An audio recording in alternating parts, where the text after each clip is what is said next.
Excellent. Welcome, everyone. We're excited to have you join today. We are going to just give it a minute for everyone to join. And in true IOM webinar fashion, we do like to start off with just hearing if you'd like to share in the chat where you're joining us from today. And we always pick a different question just to kind of get people chatting to start off. So today we'd love to hear what vacations or trips you have coming up that you're looking forward to. And yeah, we'd love to hear. So if you're joining now, we'd love just to hear in the chat where you're joining us from and any trips or vacations that you have coming up that you are looking forward to. And we will go ahead and just give it a minute for people to join.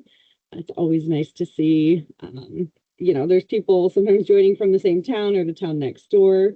We have joining from Missouri. Let's see.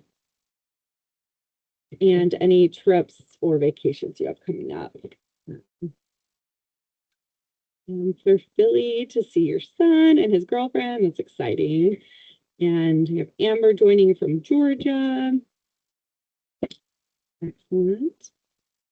I'm going to Madison, Wisconsin for graduation. We're so excited. That'll be awesome. And also the Ozarks.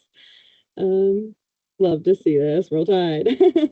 Perfect. Well, as people are joining again, feel free to drop in the chat where you're joining us from and any fun trips or vacations that you are looking forward to. And with that said, we will go ahead and get started. We'd like to welcome you to today's webinar, Big Impact on Any Budget, so how chambers and associations can drive economic development. And our presenter will be Alicia Cook, who has her IOM and PCED. She is the Principal of Opportunity Strategies. And just as a reminder for those joining us today, Institute is a CAE and CCE approved provider. So that does mean that if you're joining us live today on the webinar, it does qualify for 1 hour of CAE credit and 1 point of CCE credit. And again, you do have to be present on today's webinar. It doesn't count if you're viewing after the recording. So if you are present today, you are able to request a webinar certificate by emailing us after the webinar at iom@uschamber.com. And I will drop that email here in the chat. And also a recording of today's webinar and the presentation will be available after the recording. So if you are available, if you would like to request a certificate, please email us after the webinar. And now for our main event, we will go ahead and introduce our speaker. So Alicia is the owner of Opportunity Strategies, which she has owned for 13 years. And she provides board training, strategic planning, and economic development training. However, for 33 years, she has trained thousands of chamber and economic development professionals, elected officials, community leaders, and volunteers. She is an IOM faculty member, and she teaches strategic planning and economic development courses. And she herself has gone through the program, so she has earned her IOM recognition, as well as the Professional Community and Economic Developer, PCED certification. And during the webinar, you are invited to drop any questions you have in the chat. We will answer those at the end, but feel free if you have a question as you're listening to drop that in the chat, and we will hold some time at the end for questions. And with that said, I am going to turn it over to Alicia, our speaker. Thank you so much. Okay, great. Thanks so much, Cece.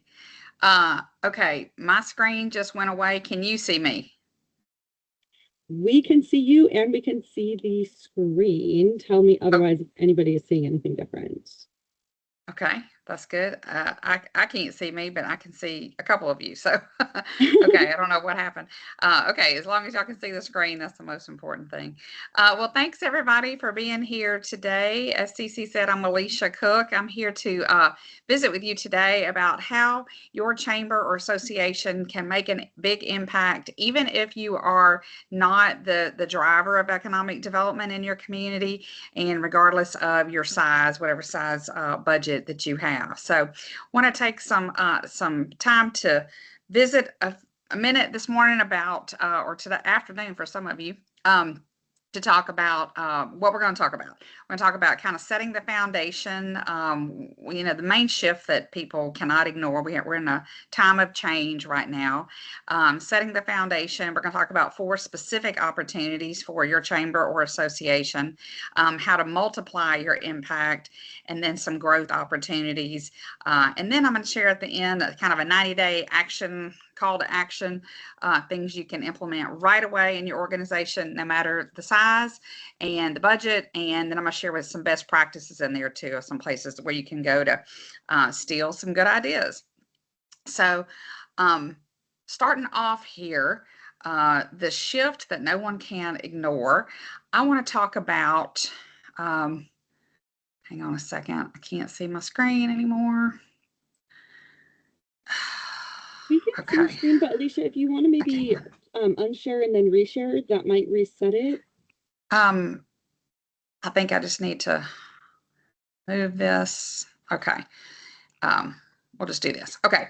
So the main thing to pay attention to here is that communities are facing a lots of different challenges. I know that y'all are facing a lot of challenges. I looked through the participation list today, and a lot of you in here today are my clients and folks that I've worked with over the years. And so a lot of this you have actually shared with me while we've been working together on different challenges that your organization is facing. So I want to talk specifically about some workforce challenges, workforce shortages. I know you have a lot of retiring business owners in your community or coming up on retirement. So we'll talk about some of that. We'll talk about how your chamber or association, um, I know you're sometimes told that you play a supporting role, but that's not always enough. And there's some communities where the economic development entity really isn't that strong or is kind of non-existent. It may be just that you have a city government in your town and no real economic development engine at all. So we'll talk about kind of filling that gap, and that communities need leadership, but a lot of chambers and associations, I know you're working with small staff, small budget, you're exhausted, pulled in a lot of different directions. And a lot of you say to me, how can I add one more thing? So this is really a conversation today about kind of augmenting some things, not necessarily adding more to your plate. So the main reframe for today's conversation is that you don't necessarily need more money, but you just need better positioning. So how can you be that trusted partner and bring something extra to the conversation? So, and I love this quote by Amy Holloway. I've come to believe that trust is the single most important, powerful force behind economic growth and community prosperity. So, trust is really important piece in this game of community and economic development. So I know that we have a wide variety of associations on the call today, but I want you to be thinking about other associations that maybe didn't register for today, but are in your community and some other people to partner with. So I know on the call we have some business associations, some builders and contractor associations, building owner associations, Main Streets, statewide associations. So that might be your actual state chamber, or that might be a chamber association of chamber executives, economic development organizations, or state downtown, your state economic development council or membership organization, and then a downtown association. I used to serve on the Texas Downtown Association.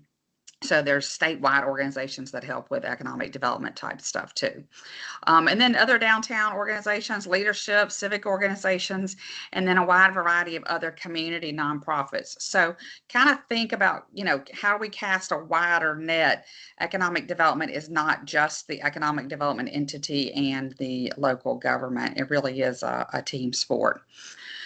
So as we're talking about that, let's think about kind of setting the foundation. So um, for those of you who have been through Institute and been through my community introduction to community and economic development, you've seen this slide before. This is also the slide that we teach in the basic economic development course for anyone going through basic. And this is the concept that economic development is the overarching umbrella. And underneath that umbrella are two components. You've got community development and you've got business development. Community development kind of being the foundational things, and business development meaning the success of business and, financial economic impact in your community. So for today's purposes, we're going to talk about the community development side and the business development side, and how your chamber or association can impact no matter what side of the umbrella of the overarching economic development conversation. So in the 8 pillars of economic development, we have 4 pillars in community development and 4 pillars in business development. And I see your chamber or your association playing a role in multiple bullet points here. You can play a role in leadership. Perhaps you have an adult leadership program or a youth leadership program in the community. You may have some workforce development initiatives underway or some opportunities for workforce. You may help support a road bond or some kind of, you know, uh, physical infrastructure bond for a sewer extension or new waterways or something along those lines. And then, of course, social infrastructure, which is kind of your quality of life things. You're always advocating for quality of life issues in your community or downtown. And then the business development side, you might be working with folks doing the recruitment or retention or entrepreneurship development, or you might be part of the tourism DMO, destination marketing organization, for your community. Perhaps you run the visitor center. You have an opportunity to share in those. So lots of different pieces here that you can tap into, one, two, up, up to all 8 of these as a chamber or association. So let's kind of touch on some elements here from community development, that same preparation piece. We've got, you can focus on quality of life. This area is like your workforce development programming. Perhaps it's housing developments, making sure that workers and employers in your community can find housing for employees that are kind of income aligned, whether it's a brand new teacher, someone fresh out of trade school, middle career folks to retirees, that we have income aligned housing for each of those income levels and stages of life. And then also civic capacity. How do we get involved? How do we call on leaders to get certain things done? So community development is often run by nonprofits, sometimes chambers, local governments. It could be your neighborhood group, your homeowners association, or property owners association. It could be civic organizations. So a lot of things in community development, we measure like how much better is our community to live in, to play in, to visit, to actually employ people, and then the civic participation. So as we know, since COVID, a lot of people ended up working from home during that time, and there's a pretty significant holdover of remote jobs and people being able to work from home now. So economic development is no longer just recruitment of companies, it's also recruitment of people. So how do we, make sure that we're leveraging that as well to make our community more livable, connected, and more resilient? And then the business development piece focuses more on the job creation, bringing businesses to town, helping existing industries add additional jobs there. This is typically led by the Economic Development Organization, but not necessarily always. So that could be other government agencies, your city, your county, or it could be a P3, a public-private partnership that you have in your town that kind of focuses on business development. And here we talk more about jobs added, businesses added, filling out industrial parks or commercial business parks, things like that. But the main thing here is the economic competitiveness and how do we measure the financial strength of our local economy or regional economy. So here's some conversation about why you, as a chamber or association, you belong at this table, even if you're not the lead agency. So here's some things that you can think about as inviting yourself or having a seat at the table. You already hold the community's trust. People already trust you. You have a legacy understanding in the community that you're the voice of business, that you help people, you help businesses succeed in the area, and you already have a convening role. There's no other entity that convenes quite the way you do, that champions causes and becomes a catalyst for change like your chamber or association. So And when you're the voice of business as the chamber or as a business or builders association, you represent that private sector voice. You are, as a membership organization, you are the member's voice.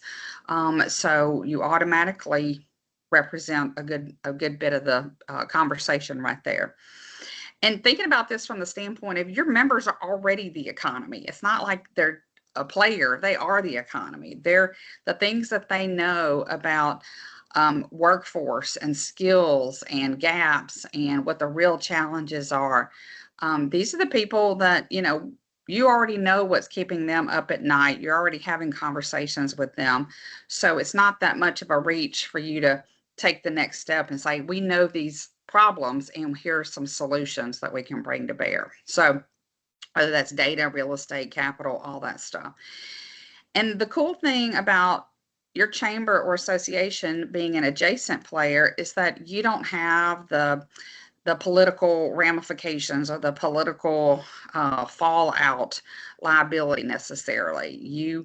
They know that you're the voice of business and that you can represent people without being too political or leaning to one direction. You're kind of known as an honest broker already. And you're not a competitor. You're not competing with the economic development organization. They have their expectations of performance, and you do the things that you do really well. So you're not really competing with anybody by saying, hey, we want a seat at this table. You're actually kind of rounding out the ecosystem of business development and community development, bringing an extra piece to that. So if you think about not being at the table, if the chamber or your business association, your downtown association, if you don't have a seat at the table, whose voices are being left out of the conversation? A lot of the people you represent may not otherwise be represented in some of those conversations. So here's some trends to think about as you are thinking about what's going to be shaping your industry, your community over the next decade or two. Everybody's heard the term silver tsunami. It's estimated that between 10,000 and 11,000 baby boomers are retiring every single day. So from the time you got up this morning to the time you go to bed tonight, 11,000, 10,000 people will have left the workforce today and tomorrow and Thursday and Friday, every day for the foreseeable future. So that's a pretty significant number, and we don't have enough of the next generation, Gen X, to take a lot of those jobs. So we have 40%, it's estimated around 40% of small business owners currently in the country haven't planned to exit within the next 10 years. So kind of a frightening statistic along those same lines is that a lot of Gen Xers are going to be 65 in 10 years too. So this kind of tsunami is it's biggest right now, but there's going to be another wave in another decade too. So how can we as a chamber or association help bridge the gap to figure out who are the next buyers of some of these buyers of some of these companies that are ready to migrate, into retirement. So by keeping their business going. Then the remote work migration that I was just talking about. Communities are still competing for talent and residents. A long time ago, in the early 90s when I started in economic development and chamber development, it was all about incentives. Whatever community could throw the biggest pile of cash at a project would win the project. And those days are over now because workforce was plentiful. Now workforce is one of the main site selection criteria, and quality of life has risen to the top. So while workers can go anywhere, businesses kind of have to follow the available workforce, and people are choosing to live in communities that have the amenities and the beauty and the quality of life that they're looking for their children. So remote work is here to stay.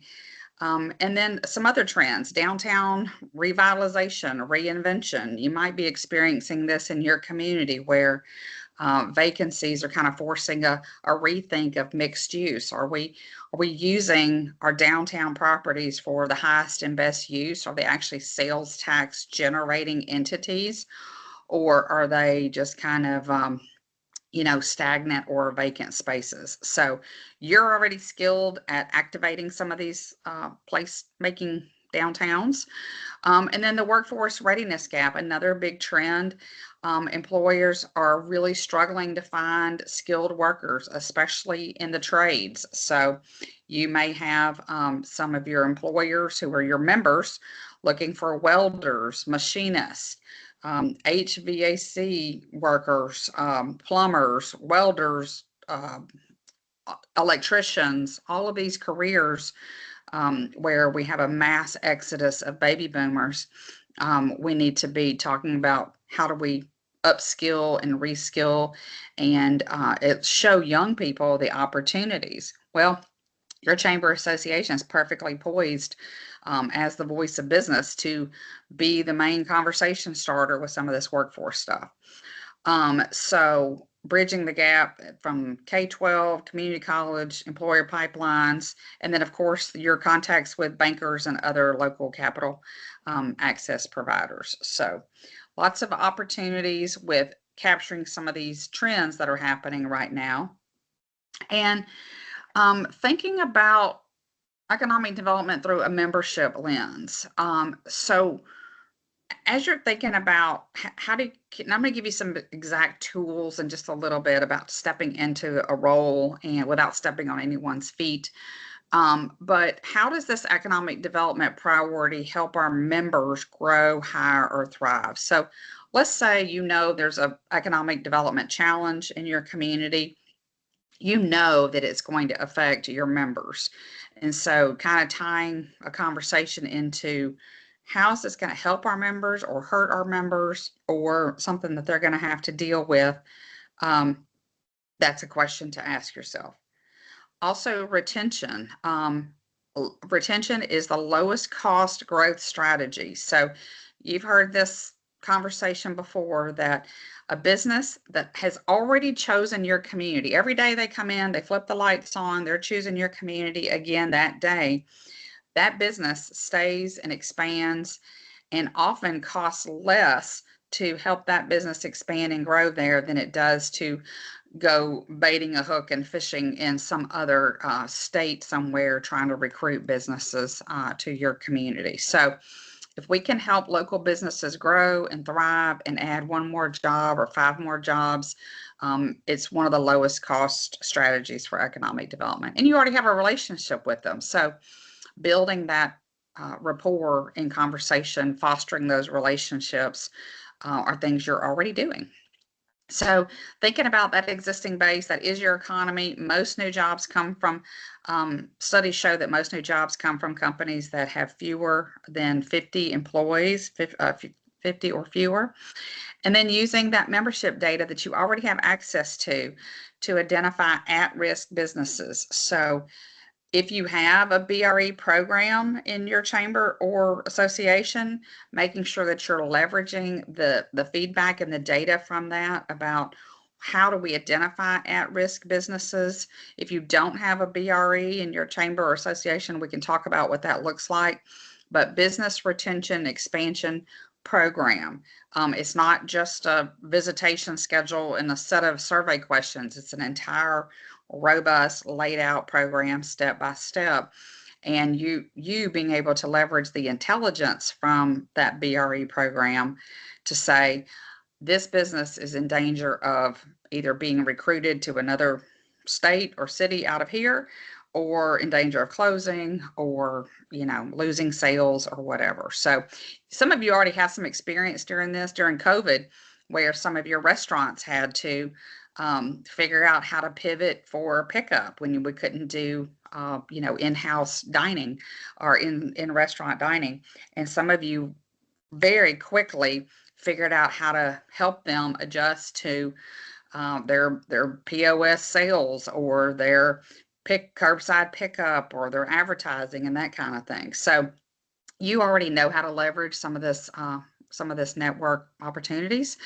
And then talking about economic development, the tools that you have as a membership benefit. So look through your membership tiers and see, are we talking about economic development, the things that our organization or chamber is doing to further economic development? If not, there's probably some opportunities to add that into your tier language because you're already doing some of it. So showing the direct ROI.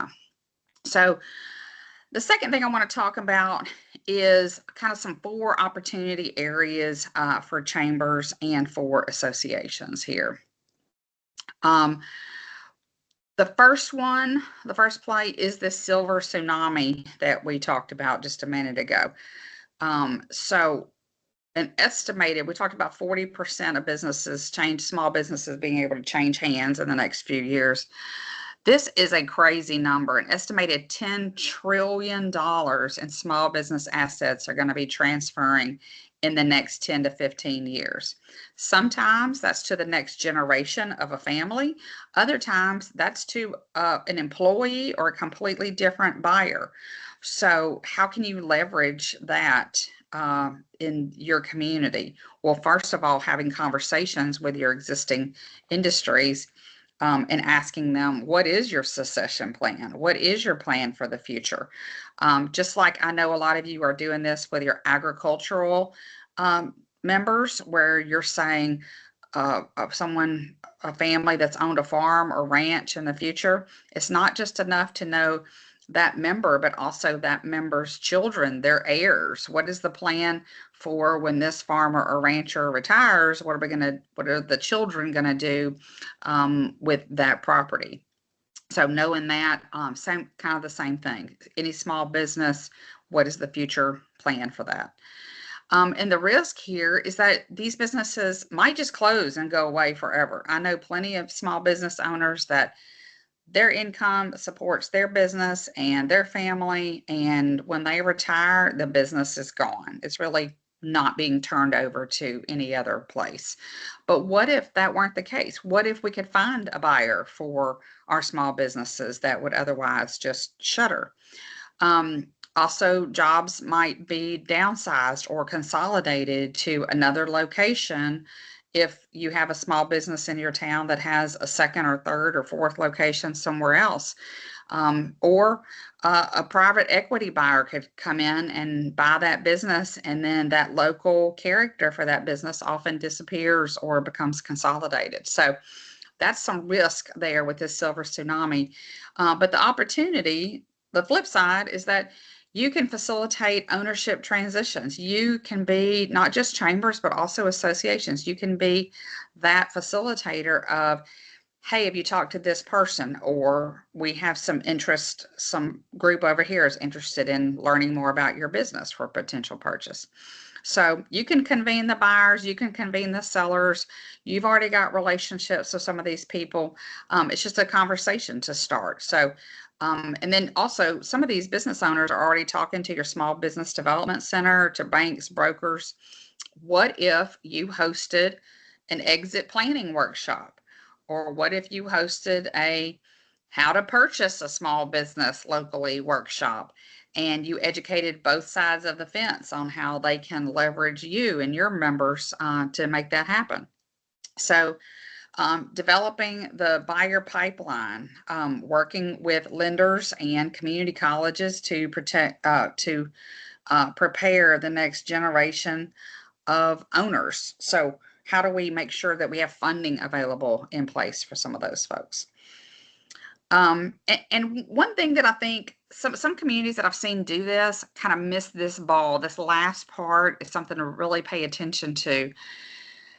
Most small business owners really love their business. Maybe they don't love it today. Even if they don't love it today, they loved it when they started it. And so there is a innate thing in them that wants their business to succeed with that next owner. So we have to make sure that we're carving out a piece for the retiring or selling business owner to actually stick around if they want to help mentor or advise or maybe even turn around and become an investor in the person that's buying their business from them. But we need to save room and opportunity for the retiring owners to somehow serve as a champion or mentor to the people taking over their business. It can't just be a clean break. Too much gets lost in the transition there. So don't forget that part if you decide to go with this first play. The second play is workforce readiness. So you don't have to wait on anybody else to do this. And I know a lot of you, I saw the roster who's in here today. I know a lot of you are already doing this. So I'm kind of preaching to the choir to some folks, but um, your business, your members don't just need workers. They need work ready people. They need people that are coming to, with skills.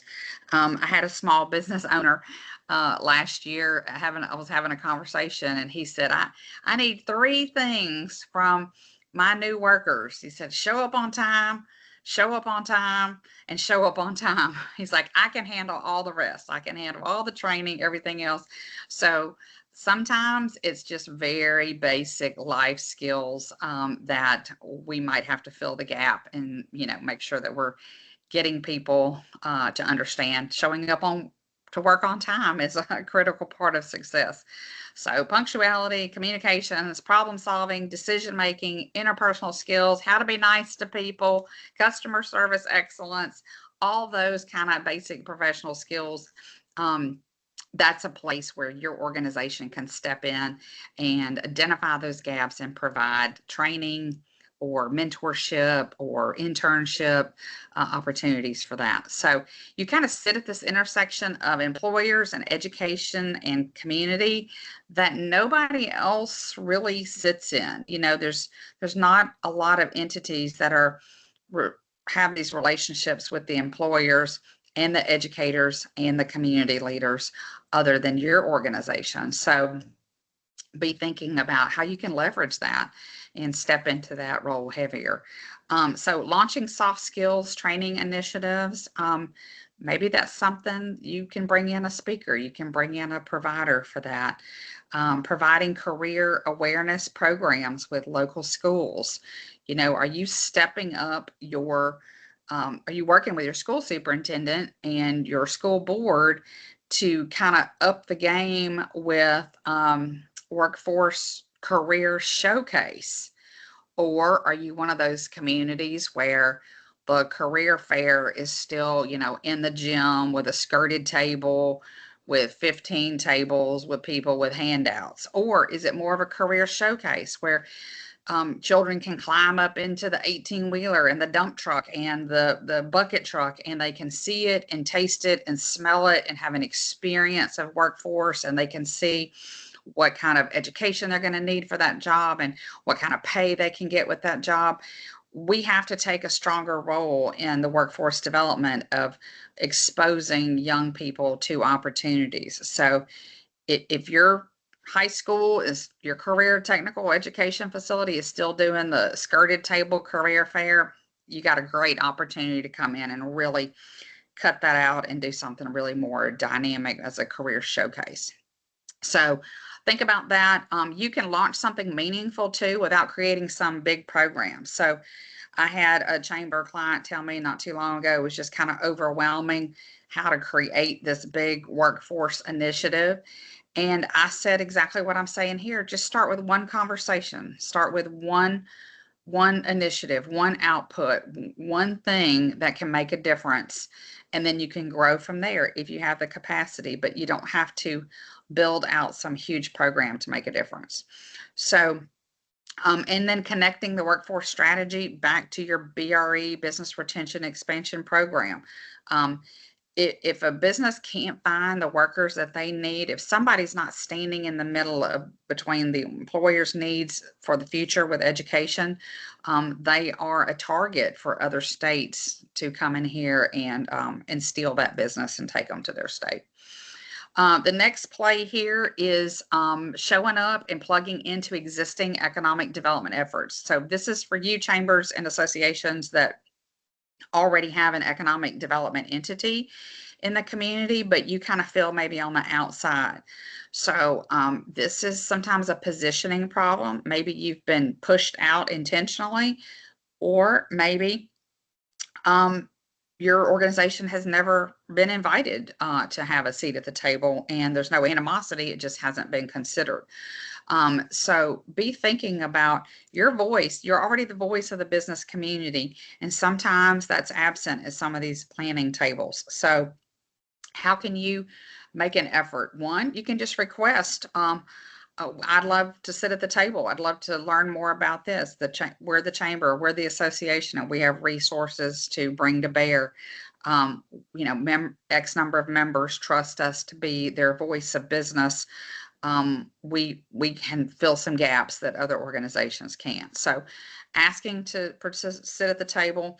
And then some of you said in your preparation for today, you said, how can I make a difference when I have, somebody said 10, I think somebody else said 18 different cities that I serve. Um, if you're in an area where you're serving multiple municipalities as your chamber or association, um, it's okay to say, hey, we need some coordination here. Maybe you host an event, maybe you host the first listening session, or round table. Maybe you talk to some businesses already and say, how can we fill the gap here? But it is harder when you have that many multi municipalities in your region, but oftentimes those are the ones that are the most chaotic, that don't have a lot of glue, someone holding them together. So reach out to those cities, have a discussion. You may have to do some one-on-one, or you maybe host a roundtable after having a few discussions. But I think you can coordinate workforce efforts, roundtables, marketing, just by saying, we want to host this conversation. And then government essentials. So, defining the scope. What does each of these cities need? You can actually sit down and build a grid that says we've got 10 communities. Here's their pros, here's their cons, here's their weaknesses. And then, we as the chamber or the association would like to, help fund or establish a joint advisory committee or a multi-county conversation. So just remember, you're not competing with anybody. You're not trying to step on anybody's toes. You're just kind of completing the ecosystem in there. And the fourth kind of takeaway idea I want you to think about is how to activate your leadership alumni group. So this conversation has been hot the last like 60 days on the road. So I have been working in a lot of different communities since the first of the year. And this is something I've heard so many times now, whether it's a chamber or an association. I have a leadership group. I have an active adult leadership program, but we kind of have let the alumni part of it go. We've got 200 people who've been through our chamber leadership course over the last X number of years, but we haven't kept in touch with them or kept them activated. So the good news is you can dig up most of these contacts. You can find these people. Hopefully, if your organization did a good job, they're actually in leadership positions and they've gone on to get on council or to, win an election, or serving on a board already. So activate that group. So get them. If you have an adult leadership program right now and you're coming up on graduation next month, figure out how to activate that group next fall. Once the summer's over, how do we capture them and give something for them to do or to keep in touch? Maybe it's an annual luncheon or breakfast or something to get together, but you being the entity for that. Make sure those folks, they're already trained because you trained them, but are they connected?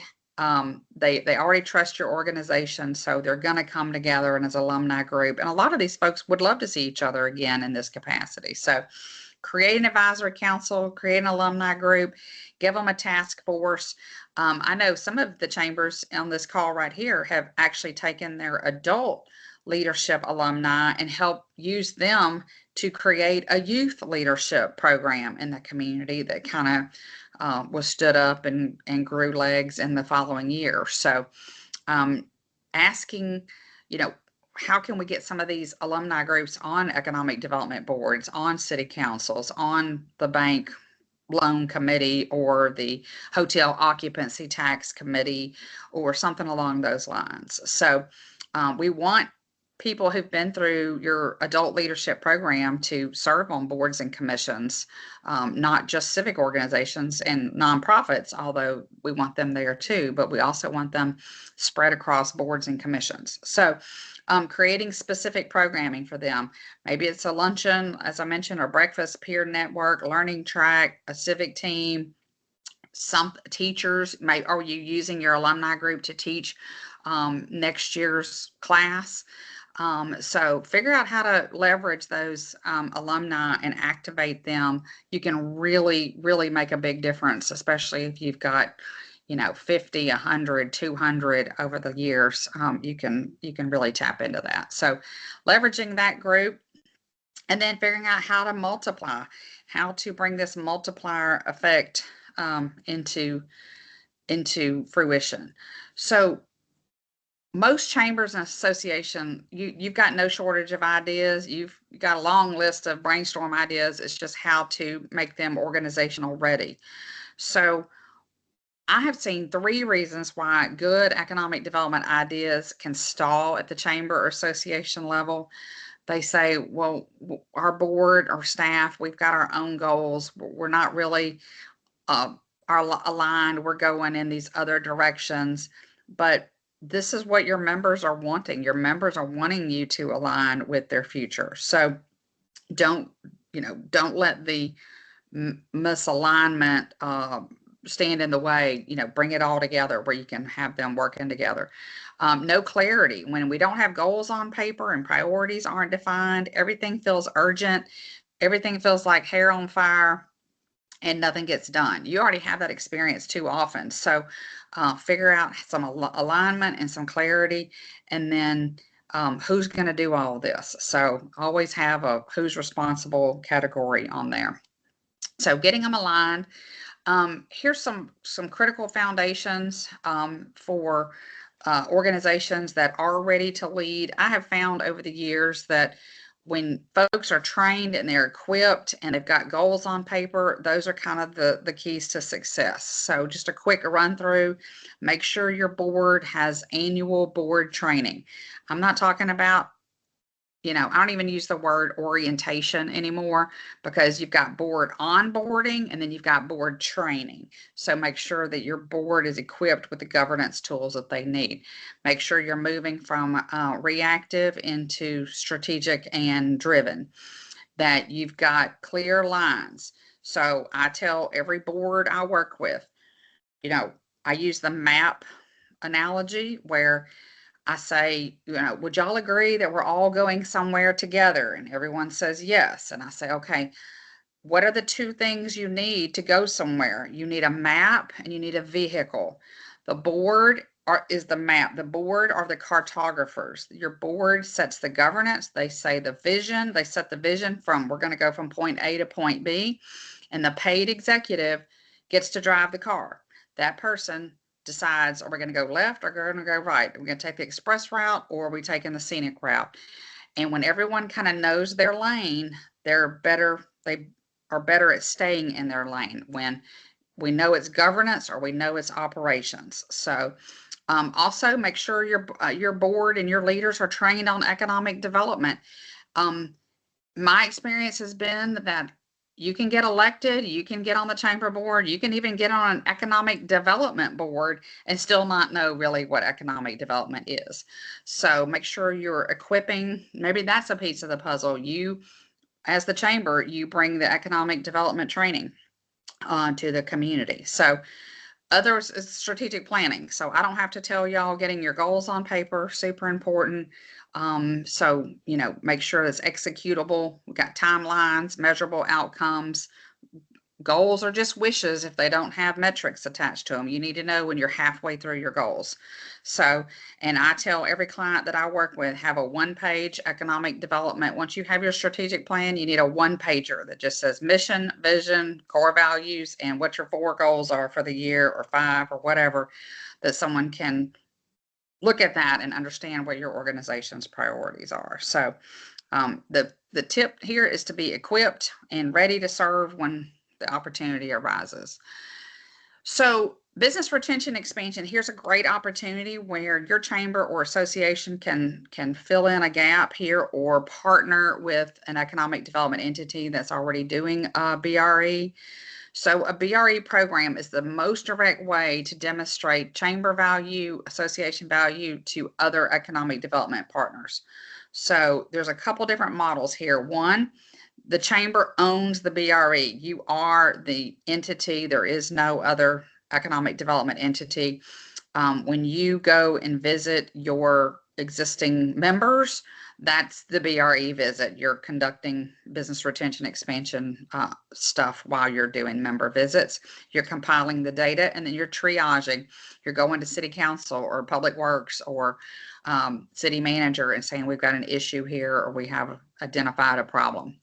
The model two is kind of the co-branded, where the chamber and the economic development organization are working together to co-deliver results. And then the third one is member to member, where some of you, especially if you're a larger chamber, you might have an economic development committee at your chamber where you're training volunteer members to conduct some peer visits.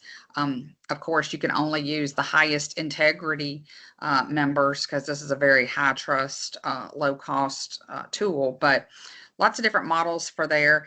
But the cool thing that you learn in BRE is exactly what's keeping business owners up at night. What are the workforce barriers? How is childcare affecting them? Transportation concerns, housing, skills development. What are drugs in the workplace? What are those concerns, and being able to share that. So the main piece here is that you can have a shared intelligence dashboard. And this is, as you build a dossier on your local businesses, you can share that with your board, with your economic development partners. And you can say, you know, we're the trusted voice here. People are willing to tell us what their, you know, what their major fears and concerns are. So I don't want to spend a lot of time on this. I just want to, I know that there are barriers, and I know that you've dealt with challenges in the past. Turf wars, you know, I did this, somebody else got the credit. Why should we sit at the table? We always get trashed, or someone is always, you know, taking credit for us. It really, you know, if good things are happening, the metrics really shouldn't, the awards and accolades shouldn't matter as much. A trust deficit, people who've destroyed your trust before, start small, deliver some kind of quick win to kind of say, it's a new day, I'm extending an olive branch. And then the political divides, you know, you can't align with one political party or one elected official. You have to be able to say, we're the voice of business for all businesses. And then resource competition, make sure that you are talking about, you know, budget requirements and budget commitments and stuff. So proven solutions, create an economic scorecard. Everybody has a play in the situation. Everybody, we can have joint convenings. We celebrate our partners. I love it when I open LinkedIn and the chamber is congratulating the city, or the city's congratulating the the economic development organization, or it just looks like people are playing well in the sandbox when they're amplifying each other's successes. And it doesn't even have to be an economic development success. A chamber putting on a business person of the year at the annual meeting, and the city shares that, or the EDC shares that. So I think that's an important piece, that the reciprocity builds trust. So what worked, what didn't, paying attention to those things. So some growth opportunities for you. So here's some other ideas. If you are a chamber or a downtown association or a members business or property owners association, sometimes vacant properties, I know some of you don't have any vacant properties in your downtown. That's a wonderful thing. But if you do have some, there's some opportunities for you to have some direct impact. So mapping your vacancies. Do we have a map somewhere that shows who's in which buildings, and which buildings are becoming vacant in the future, whose leases are up, who is running out of space? Do we have a list of who needs a bigger space somewhere? people who are graduating from an incubator, perhaps somewhere, and they need their own space.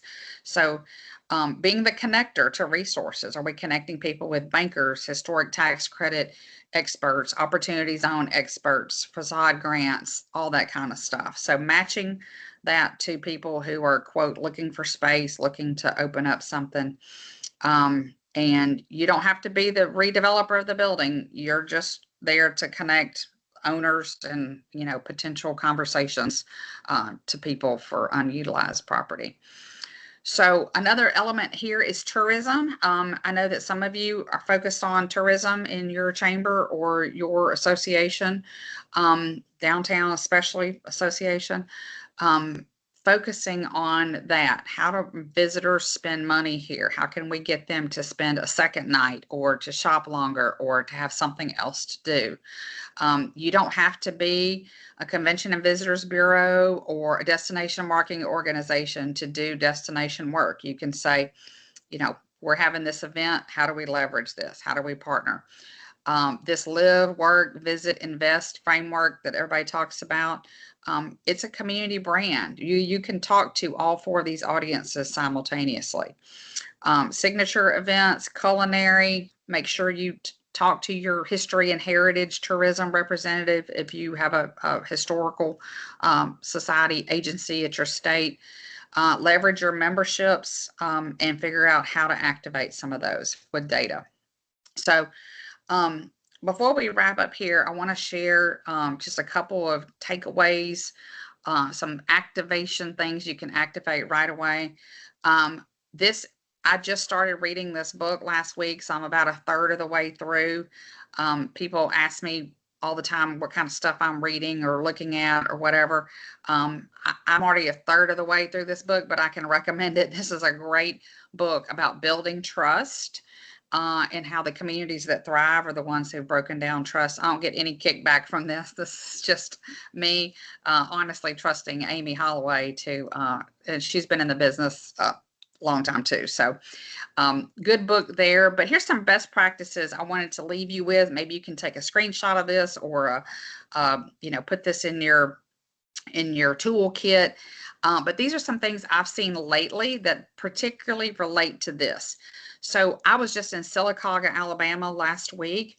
Their chamber, they are not the main economic development entity, but their chamber hired me to come to their town and deliver an understanding the economic development process. And y'all, we had over 50 community leaders from 3 cities, the county, all partners come, and it was an interactive discussion. It wasn't just a lecture, it was a conversation. So perfect example how you don't have to be the main economic development entity to bring a workshop in. Doesn't have to be this workshop, it can be anything that your partners need to hear.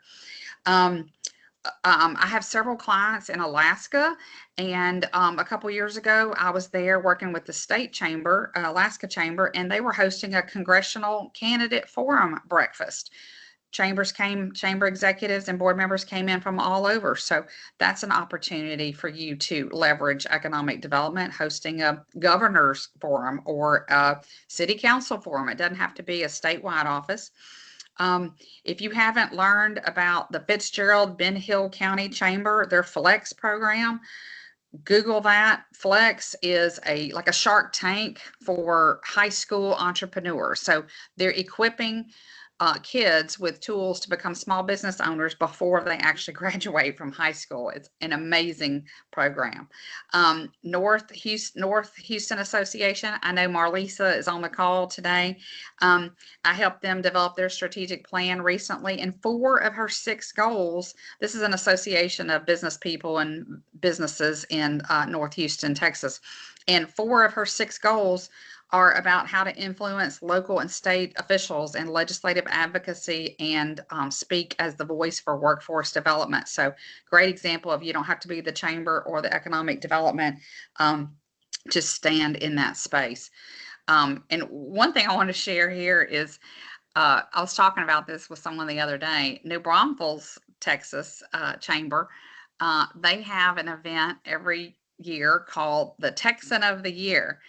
And it turns out that a lot of times these could be speakers, but they're $100,000, $200,000, $300,000 speakers, but they'll come to accept an award with no charge. So the New Braunfels Chamber Texan of the Year before has been both President Bush's, um, Laura Bush, George Strait was their Texan of the Year, I think, in 2013. And so if you give somebody that you might not otherwise be able to afford to come speak, you can give them an award and they'll say a few words as they accept their, um, Georgian of the Year or Alaskan of the Year or North Carolinian of the Year or whatever. So use that for what you would. And then I work in Kodiak, Alaska, and they've added a statewide capital fly-in. So you don't have to do a Washington, D.C. fly-in. You can take your group to the state capital and you can impact economic development issues with your chamber that way. The Round Rock, Texas Chamber, who is here today, they have their own business retention expansion program in place. White County Chamber, I think those ladies are on the call today, and they have purchased and linked labor studies, housing studies, and then they're part of the talent pipeline management through the U.S. Chamber Foundation, and they're leveraging all those tools for their local partners. And then in Clayton, North Carolina, another client of mine, they have an entrepreneur program called Launch JOCO. So they're helping businesses start up and get launched in there. So all these are great economic development initiatives that are run by chambers or associations that you can go and steal there. So just kind of wrapping up here, a few quick wins that you can execute in the next 30 days. Host a roundtable. Invite, this is for like future people who might be retiring or might be interested in selling their business. Host a workshop, host a roundtable, invite 10 or 15 people that you think might be selling their business or might be open to buying a business 5 or 10 years out from exit. Plant that seed that you want to help connect them with some buyers. Launch a workforce listening session. When's the last time you hosted a meeting where you said, okay, we got our top 5 employers, CEOs, HR managers in the room with our local education providers, school board, school superintendent, career technical education director. Let's have one conversation about what the real needs are for workforce. Re-engage your leadership alumni group. This is your sign to resurrect the alumni group, bring them together. Don't just invite them for a breakfast or lunch, get them tied into something. Let them figure out a way they can make a difference. Schedule a meeting with your economic development partners today or your city, not to pitch, not to say you have all the answers, just to sit at the table and say, what do you need from us? We're the chamber, we're the association. We have tools and resources. We just want to help. What do you need help with? And coming in with that kind of open arms and saying we're here to help, I think you can get a seat at the table. And also, host something. People will come to a free lunch, free breakfast. They'll come to a conversation where food is provided. That's might be a way in the door there. So, and then look at the vacancies that we mentioned in your downtown. So, last thing here, just keep in mind, my experience has been that when you activate these 3 things, you've got a really better chance to success in your organization. So board training, governance training, making sure everybody knows what their lane is and how to stay in their lane, and then getting some goals on paper. You don't need a big $100,000 strategic plan necessarily. You just need a 1-day retreat or a 2-day retreat. Get some goals on paper. Figure out, how do we achieve those goals? Who's going to do it? How do we align our budget to those goals and leverage our resources? And then other trainings besides board training. So like, how do we launch a business retention expansion program? How do we launch a workforce conversation or roundtable, a CEO roundtable, an HR director roundtable, any kind of succession strategies for the silver tsunami, and up and coming buyers. So all 3 of those things, I think those are great tools for chambers and associations to leverage right away. And so that is the final slide there. This is my contact information. We are going to open it up for any questions. I know Cece's been fielding some questions in the chat box, but here's my contact information. Anybody here can contact me, email me anytime. And the QR code that you see on the right-hand side is my online course for any kind of community leader that wants to learn more about economic development. It's a 2-hour course. It's a go at your own pace. And we've had over 1,200 leaders across the country go through this already. So with great feedback. So I hope if you have a partner and they need to know a little bit more about economic development, that might be a good tool for you to use. So I am happy to entertain any questions or And comments or anything. Thank you, Alicia. And I do just want to thank, if anybody does need to hop off, just as a quick reminder, if you were present on today's webinar, you are able to email the IOM inbox to request a transcript, a webinar certificate for attending today, which Institute is a CAE and a CCE approved provider. So you do receive 1 hour of CAE credit and 1 point of CCE.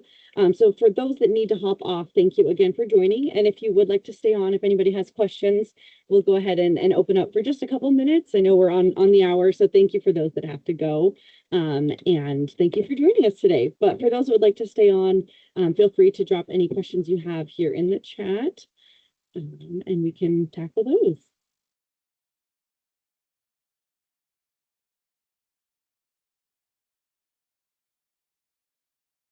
Excellent. Seeing a lot of thank yous here in the chat. Yes, so for those that are requesting the transcript, please, I've dropped here in the chat the email. You do need to email us to request a webinar transcript. So we aren't able to take it based off of the chat. Please email the IOM inbox, and that is iom@uschamber.com. I'm loving seeing where everybody's going on vacation. I'm scrolling through the chat. Everybody's going on some great trips this year. Yeah. And we do have a question. Alicia, where are you based? I'm in Austin, Texas, but I work all over the country. I've got 4 clients in Alaska and clients all the way over to the East Coast and the Carolinas. So I am, and I'm working in South Dakota and North Dakota too. So I'm all over. So I'm happy to go anywhere. I live at home, but I'm not here real often. Excellent. And if anybody did have questions too, if you wanted to raise your hand, we can. I know there may be an issue. It sounds like some may not be able to type into the chat. So if you do have a question, I can go ahead and enable your mic. Yeah, so we've got a hand here for Amber. I see Amber in Georgia. Hey, Amber. You're muted. Alyssa, that was so fabulous. So thank you so much for sharing. I came on really to support you because I love you so much. I follow you on LinkedIn, and we have met before different conferences. So my question, I don't know why I thought you were in Georgia. Do you come to the Georgia Chamber conferences? Yes, I do. Okay. I lived in Georgia for 6 years. I used to work for the Electric Membership Corporation, so all the electric co-ops of Georgia. So I have a ton of Georgia clients and have worked in Georgia a lot, even since I've been gone. So I have a lot of clients there now. Wonderful. Really great to see you. Wonderful webinar. Thanks, Cece. Yeah. Thank you. And if no other questions, do feel free to reach out to Alicia if you did want to chat offline.